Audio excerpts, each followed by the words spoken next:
ఇలా ఉంటేనే కదా మనం ప్రతి ఫుడ్ ని టేస్టీగా ఆస్వాదించవచ్చు. చాలా హైజెనిక్ గా ప్రిపేర్ చేస్తారు.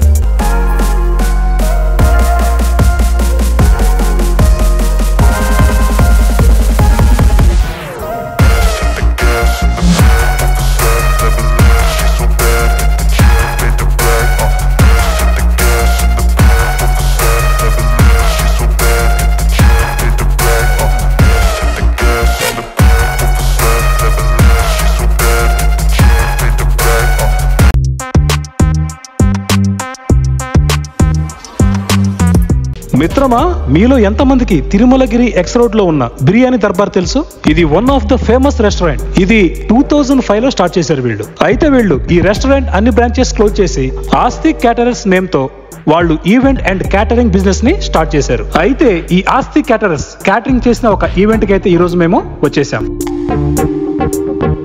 ఈ ఆస్తిక్ క్యాటరర్స్ స్పెషల్ అంటే తెలుసా? వీళ్ళకి ఏ డిషెస్ తగ్గట్టు ఆ డిషెస్ లో ప్రొఫెషనల్ షెఫ్స్ అయితే ఉంటారు. మీకు వేరే క్యాటరింగ్ సర్వీస్ లో డిషెస్ ఉంటాయి కదా, అన్ని కలిపి ఒకళ్ళో లేదా ఇద్దరు వండేస్తూ ఉంటారు. వీళ్ళకి అలా కాదు, ఒక్కొక్క డిషెస్ కి ఒక్కొక్క షెఫ్స్ అయితే మనకి అవైలబుల్ లో ఉంటారు వీళ్ళ దగ్గర. ఇలా ఉంటేనే కదా మనం ప్రతి ఫుడ్ ని టేస్టీగా ఆస్వాదించవచ్చు. అంతేకాదు మిత్రమో, వీళ్ళు ప్రతి ఫుడ్ ను కూడా చాలా హైజెనిక్ గా ప్రిపేర్ చేస్తారు. Let's see what all food items they are providing in this event.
మీది ఏ ఈవెంట్ అయినా సరే, ఇండియన్, చైనీస్, కాంటినెంటల్, ఇలా మీకు లైవ్ కౌంటర్స్, అలాగే లైవ్ డిషెస్, దాంతో పాటు ఎల్ఈడి కౌంటర్స్, ఇలా మీకు ఏం కావాలన్నా సరే వీళ్ళైతే ప్రొవైడ్ చేస్తారు. మన ట్రెడిషనల్ డిషెస్ కూడా వీళ్ళు మనకి ప్రొవైడ్ చేస్తారు. ఇంకా ఇక్కడ స్టార్టర్స్, మెయిన్స్, లైవ్ కౌంటర్స్, ఇలా వీటిలో మేమైతే చాలా వరకు ట్రై చేసాము. ఇవన్నీ ఉన్నాయో మాకైతే కౌంట్ చేయలేకపోయాము అన్నైతే ఇక్కడ ఫుడ్ ఐటమ్స్ మనకి కనిపిస్తూ ఉన్నాయి. మాకైతే వీళ్ళ డిషెస్ అయితే బాగా పిచ్చి పిచ్చిగా నచ్చేసాయి. ఇంతకు ముందు వేరే క్యాటరర్స్ వాళ్ళ ఫుడ్ కూడా టేస్ట్ చేసాం మేమైతే. వీళ్ళదైతే మాత్రం నెక్స్ట్ లెవెల్ ఉంది వాటికంటే కూడా. ఒక్కొక్క డైమండ్ మిత్రమా. ఇంకా వీళ్ళు 200 పీపుల్ నుంచి 1000 పైనే మీది ఏ ఈవెంట్ అయినా సరే వీళ్ళు క్యాటరింగ్ సర్వీస్ అందిస్తారు. ఇంకా మీకు plate veg menu starts from 399 rupees. అలాగే నాన్ వెజ్ ప్లేట్ వచ్చేసి 449 రూపీస్. వీళ్ళు కొన్ని ఇయర్స్ నుంచి ఇండస్ట్రీలో ఉండటం వల్ల హైదరాబాద్ ఫంక్షన్ హాల్ ఓనర్స్ తోటి వీళ్ళకి మంచి రిలేషన్షిప్స్ అయితే ఉన్నాయి. So you can get some additional discounts. ఈ ఆస్తి క్యాటరర్స్ కాంటాక్ట్ నెంబర్ నేను స్క్రీన్ పైన ఉంచాను. Please call them. బాయ్ మిత్రమా, మళ్ళీ కలుద్దాం.